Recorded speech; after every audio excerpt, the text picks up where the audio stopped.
que l'année prochaine, les flash infos seront beaucoup plus concis, mieux faits et peut-être plus percutants encore, puisque là, je prends quelques informations au fur et à mesure de la semaine et je relate des choses qui me semblent intéressantes, des choses qui passent à la télé, dans le journal, et d'autres qui ne passent pas, et qui pourtant devraient passer dans les actualités. Toutefois, commençons ce dernier flash info. Personnellement, j'ai été concerné par cette nouvelle qui est passée un peu inaperçue. Vous savez, la hausse de l'électricité et également de l'abonnement au gaz. Le gaz va un peu augmenter, mais ils vont rattraper cela avec l'abonnement. Et je suis le premier concerné, puisque maintenant je suis chauffé entièrement à l'électrique. Et je constate un problème dans l'application qui me dit, tantôt je consomme 3 à 4 euros par jour, faites le ratio, c'est énorme. Et puis, quelques jours après, l'application me dit, non, 10 euros, 11 euros, 15 euros. Oh mon Seigneur, qu'est-ce que c'est? Je fais le calcul et je dis, ce n'est pas normal. Comment je vais faire pour payer? Alors je baisse le chauffage. Et il fait 16, il fait 17 degrés. Oh Seigneur, je le monte dans la chambre de ma fille. Et dans ma chambre, à 17 degrés, je vous le dis, je dors très bien en fait. C'est très confortable. Mais 17 degrés dans la pièce à vivre, ce n'est pas normal. Alors j'appelle le fournisseur d'électricité, Engie, n'est-ce pas? C'est pour ne pas les nommer. Et oh, waouh, waouh, waouh. La personne me dit, monsieur, tout fonctionne bien. Je dis, monsieur, tout ne fonctionne pas bien. L'application me dit 4 euros, et puis 3 jours après, elle me dit 10, 12, 14,50. Que se passe-t-il? C'est un bug.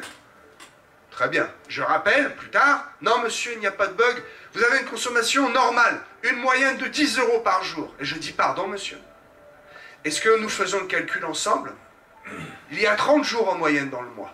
30 fois 10, hein? Ce n'est pas compliqué. C'est 300 euros par mois. Comment cela est-il possible? Qui peut payer 300 euros par mois? Qui va devoir payer? Puisque monsieur, vous me dites que c'est normal, la consommation normale. Il va y avoir de grosses surprises, des pleurs et des grincements de dents à la rentrée pour tous ceux qui ne maîtrisent pas leur consommation et qui font entièrement confiance, les yeux fermés, à l'État. J'ai grand-peine pour ceux qui ne veulent absolument pas faire de prélèvements pour leur église. Et je vais avoir maintenant une parole droite, sévère et correcte. Tant pis si ça ne plaît pas, et tant mieux si ça ne plaît pas non plus.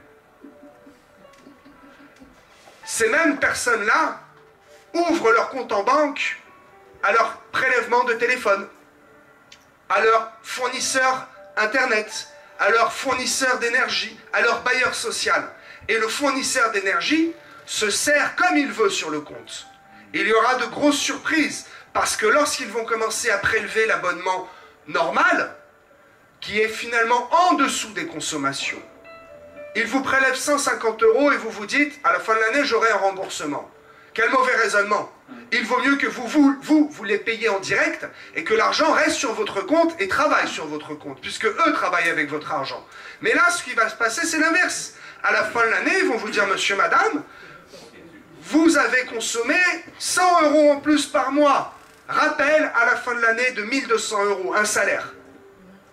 Il va y avoir des pleurs et des grincements de dents. Faites attention, retournez voir votre fournisseur d'énergie, négociez, enlevez le prélèvement. C'est spirituel, ne permettez pas à ces personnes-là de prélever. Il n'y a qu'un seul prélèvement sur mon compte, c'est le prélèvement téléphone qui, je ne peux pas faire autrement. Et vous saviez combien je paye pour un abonnement tout illimité? Dans l'Europe entière, je paye 10 euros.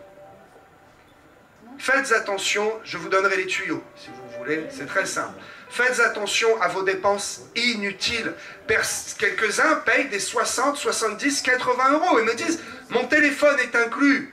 Mon ami, as-tu besoin d'avoir un téléphone à 1000 euros et de payer un crédit sur ce téléphone? Faites attention à vos dépenses en 2024. Les taux se resserrent et l'écrou va se resserrer de plus en plus. Ceux qui ne le voient pas encore, lorsqu'ils vont le voir, vont pleurer. Je vous le dis, faites attention, la hausse de l'électricité, le bouclier tarifaire qui tombe, en janvier, nous allons avoir de drôles de surprises. Prenez les devants et faites attention à cela. Une bonne nouvelle, évitons de consommer trop. Pour quelques-uns, j'espère que quelques-uns peuvent le faire, qui ont une cheminée. Si vous pouvez le faire et que vous n'en avez pas, faites-le. Faites-le, c'est un investissement très rentable. Il y a une loi en France, j'ai été chercher ce renseignement pour vous. Il y a une loi qui s'appelle l'affouage. Tu connais? Je sais pas. L'affouage. C'est le droit de prendre du bois de chauffage dans une forêt communale. Attention. Et non pas une forêt domaniale. La forêt communale appartient à la commune. La forêt domaniale appartient au domaine de l'État. Et donc, vous rendez service à la commune lorsque vous ramassez du bois mort, puisque la forêt est assainie, et c'est légal. Au prix du ster, mes amis, si j'avais une cheminée, je passerais du temps, et je serais payé très cher à l'heure, n'est-ce pas, pour aller ramasser du bois. Nous pouvons le faire. Il y a encore, non pas des choses interdites, mais des petites feintes qui nous permettent d'économiser et de faire attention. Changez votre abonnement d'électricité. Arrêtez les prélèvements. Changez votre abonnement téléphone. Maîtrisez vos consommations. Si vous avez une cheminée, allez ramasser du bois dans les forêts communales. C'est une loi, la loi de l'affouage. On ne peut rien vous dire. C'est un droit d'affouage. Le droit d'affouage existait autrefois. Merci Jean-François, notre ancien en date, qui connaît bien la loi pour les pauvres, et cette loi est restée. Le droit d'affouage. Et en droit, n'est-ce pas, Romaric, c'est un droit. Nous avons le droit. Je peux quand même renseigner auprès de la mairie. Il est conseillé de demander à la mairie. Maintenant, nul n'est censé ignorer la loi. Il y a quand même une tolérance. Moi, je vous le dis, allez-y et attendez qu'on vous tombe dessus pour dire, attendez, c'est l'affouage. Allez chercher le maire, allez chercher le conseil municipal, allez chercher un policier qui va me dresser un procès verbal, et nous verrons bien. Il n'y a pas de problème avec ça. Alléluia. Nos chers amis, collègues de l'Église catholique ont pris une décision très floue et très bizarre. Ils sont contre le mariage homosexuel. Bien. Mais le pape, peut-être vous ne le saviez pas, c'est passé à côté, le pape a donné l'accord pour les bénédictions de mariage. Or, nous savons très bien que le mariage, nous appelons ça la bénédiction de mariage. Lorsque nous allons bénir un couple, lorsqu'un pasteur marie, c'est une bénédiction de mariage et une présentation de mariage. Eh bien, le pape a décidé de dissocier ces deux choses-là et de bénir les mariages homosexuels, mais de ne pas les marier sur le papier.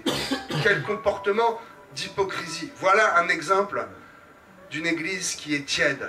Je pense à Laodicée. Faut penser que ce pape est jésuite.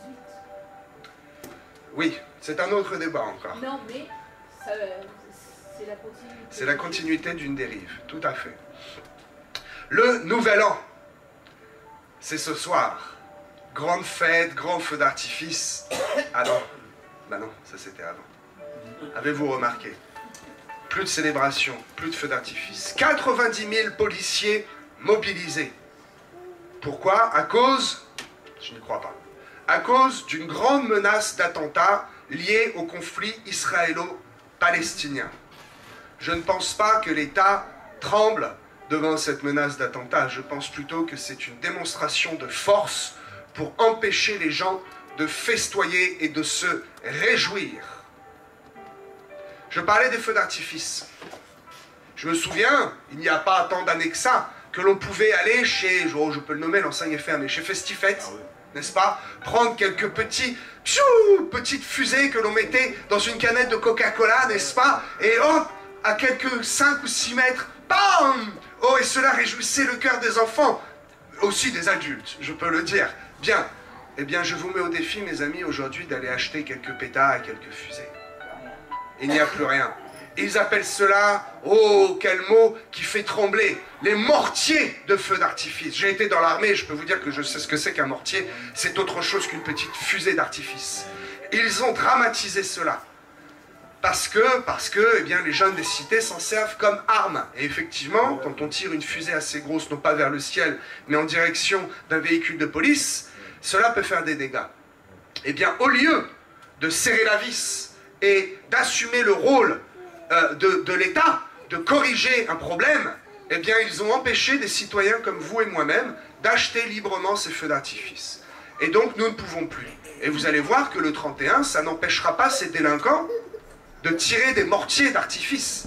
Et dans les cités, eux, auront le droit de faire péter des pétards, de brûler des voitures et de faire des feux d'artifice. Et nous, citoyens, qui payons nos impôts, qui travaillons et qui marchons honnêtement, nous n'avons plus ce droit-là. Quelle misère, quel dommage. Dernier point, ce soir, 20 h, élocution de notre cher président de la République qui n'en a absolument rien à faire de notre pays. Et je vous le dis, je l'ai marqué là et ce sera une preuve. Je ne suis pas prophète, mais il y a des paroles prophétiques qui peuvent sortir cela, de comme ça. Vous verrez que son discours sera un discours de langue de bois, totalement creux, et aucune annonce ne sera faite. Il va se présenter peut-être même sans cravate, un peu à l'arrache comme ça, parce qu'il n'en a rien à faire, et ce discours est obligatoire. Alors il va venir le faire, mais nous n'apprendrons rien, et il n'y aura rien de concret dans ce discours. Quel malheur! Je ne sais même pas si... Oui, je vais regarder, parce que j'ai un devoir de connaissance, et de vous relater aussi les informations d'un point de vue pastoral, ce que je fais chaque dimanche matin. Rendez-vous ce soir à 20 h et nous verrons bien si ce que j'annonce est la vérité et nous verrons bien s'il y a peut-être quelque chose qui va réjouir notre cœur ou une annonce qui va être faite très importante. Je ne pense pas. Peut-être avez-vous entendu parler du président, l'ancien président et je l'espère futur président Donald Trump qui serait empêché d'être élu dans 2 États. C'est prématuré mes amis. Nous avons encore quasiment, je crois que c'est au mois d'octobre, novembre, que les élections aux États-Unis auront lieu. Laissons cela de côté et laissons le monde s'agiter pour rien pour le moment. Concentrons-nous sur ce qui est important. Alléluia. Fin de ce dernier flash info de cette année 2023. Alléluia. Je vais présenter le culte maintenant.